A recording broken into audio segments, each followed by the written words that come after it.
Good evening. ठहरो ISPCS वालों, मुझे दिक्कत हुई, आपको दिक्कत होने नहीं दूंगी।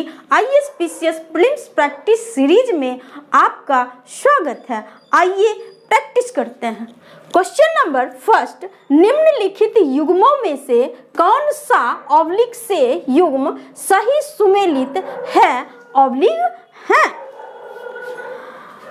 नोबेल पुरस्कार प्राप्त करता ए शांति जॉन फॉस नॉर्वे, बी साहित्य नरगिस मोहम्मदी ईरान, सी चिकित्सा Drew Weissman Katalin Kariko, D भौतिक विज्ञान Pierre Agostini Ferenc Krausz Anne L'Huillier and E अर्थशास्त्र Claudia Goldin America.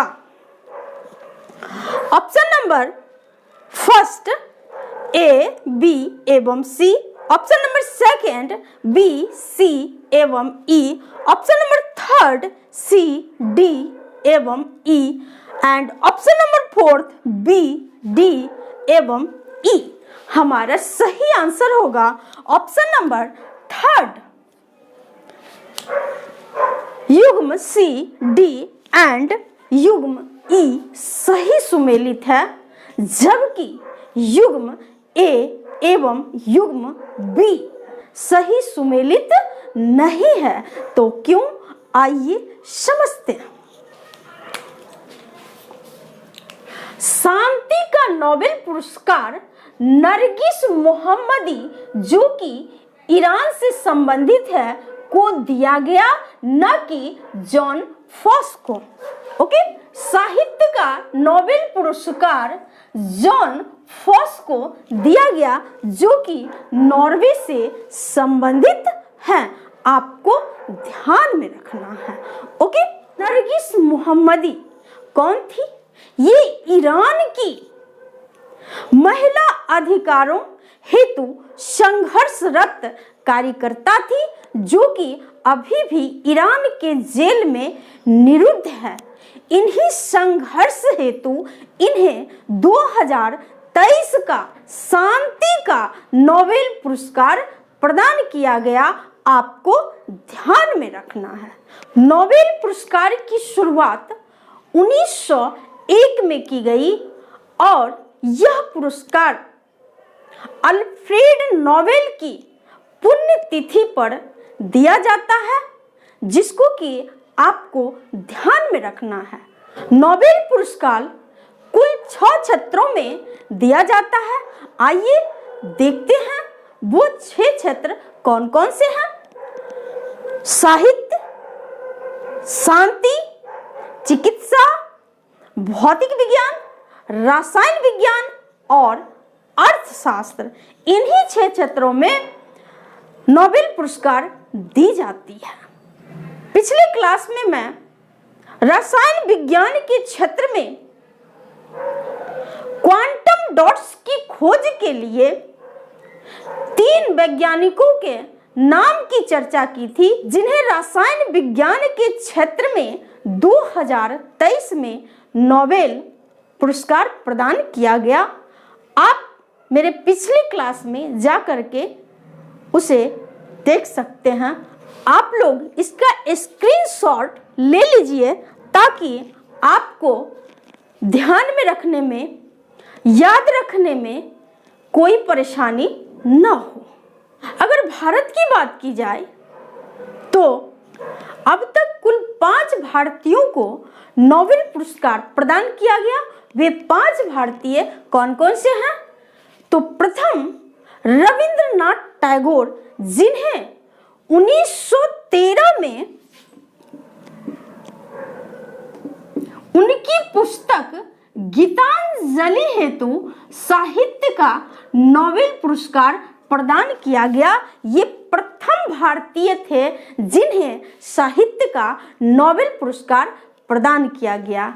CV Raman 1930 ईस्वी में रमन प्रभाव हेतु सीवी रमन को भौतिकी के क्षेत्र में नोबेल पुरस्कार प्रदान किया गया।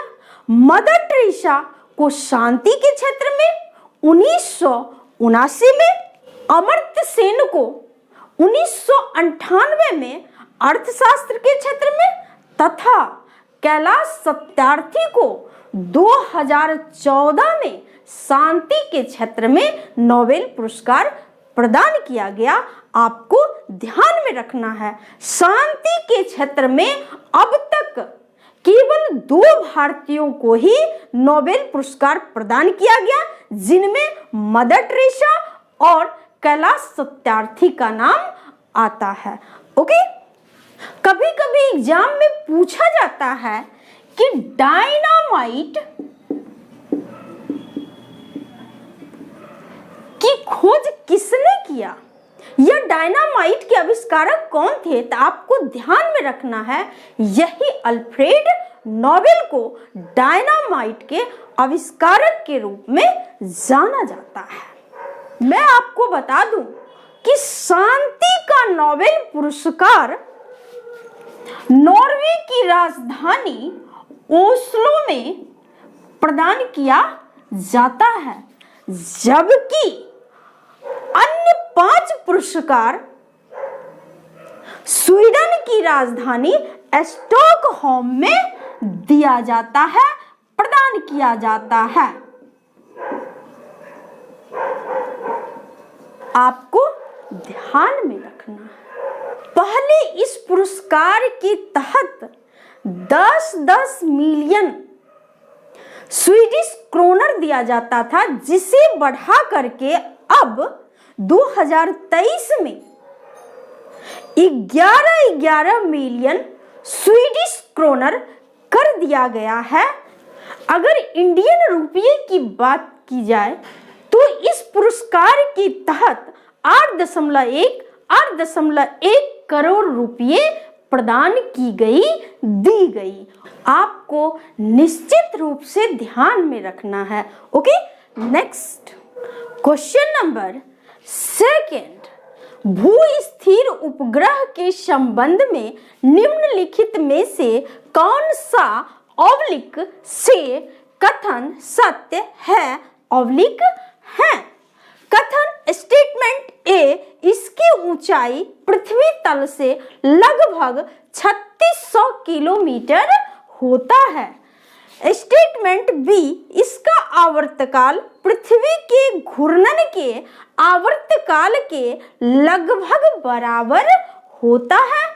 स्टेटमेंट सी, भू-स्थिर उपग्रह पृथ्वी के सापेक्ष पूरब से पश्चिम दिशा में घूर्णन करता है। ऑप्शन नंबर 1 स्टेटमेंट ए एवं B, option number 2 statement B एवं सी, ऑप्शन नंबर 3 केवल statement B and option number 4 केवल स्टेटमेंट सी। हमारा सही आंसर होगा केवल स्टेटमेंट बी करेक्ट है, सत्य है, और statement A and statement C incorrect असत्य है। तो क्यों, आइए समझते हैं। भू-स्थिर उपग्रह की ऊंचाई पृथ्वी तल से लगभग 36,000 किलोमीटर होता है, न कि 3600 किलोमीटर। आपको ध्यान में रखना है। ओके, इसका आवर्तकाल पृथ्वी के घूर्णन के आवर्तकाल के लगभग बराबर यानी 24 घंटे के बराबर होता है। भू-स्थिर उपग्रह जैसा कि शब्दों से स्पष्ट है, कहाँ इस ग्रह को स्थापित किया जाएगा, तो भू की कक्षा में, भू-स्थिर यानी पृथ्वी की कक्षा में इसे स्थापित किया जाएगा। जब पृथ्वी की कक्षा में स्थापित किया जाएगा तो यह पृथ्वी के समान ही पश्चिम से पूर्व की दिशा में घूमता है, घूर्णन करता है, न कि पूरब से पश्चिम दिशा में। आपको ध्यान में रखना है। मैं आपको बता दूं कि किसी भी स्थान का एग्जैक्ट जीपीएस प्राप्त करने के लिए कम से कम मिनिमम 4 उपग्रहों की आवश्यकता होती है, आपको ध्यान में रखना है। जीपीएस उपग्रह पृथ्वी तल के साथ 55 डिग्री का कोण बनाता है, आपको ध्यान में रखना है। GPS global positioning system, Bharat के जीपीएस का नाम नाविक है, नेविगेशन विद इंडियन कॉन्स्टलेशन, जिसका फुल फॉर्म होता है, आपको ध्यान में रखना है। ओके, कभी कभी एग्जाम्स में पूछा जाता है कि भारत के प्रथम संचार उपग्रह का नाम क्या था, तो आपको ध्यान में रखना है भारत के प्रथम संचार उपग्रह का नाम एप्पल था। क्या था? एप्पल। ओके, ठंड बहुत पड़ रही है। आज आप लोगों से रिक्वेस्ट है कि आप लोग मेरे इस क्लास को इतना अधिक शेयर करें ताकि मैं आप लोगों के लिए कल फिर से मॉडर्न हिस्ट्री की क्लास लेकर के आ सकूं। आज से आप लोगों को अल्टरनेट डेज पे मेरी क्लास मिलती रहेगी। तब तक के लिए जुड़े रहिए, बने रहिए, लाइक शेयर एंड सब्सक्राइब करते रहें। आपकी सफलता मेरी सफलता।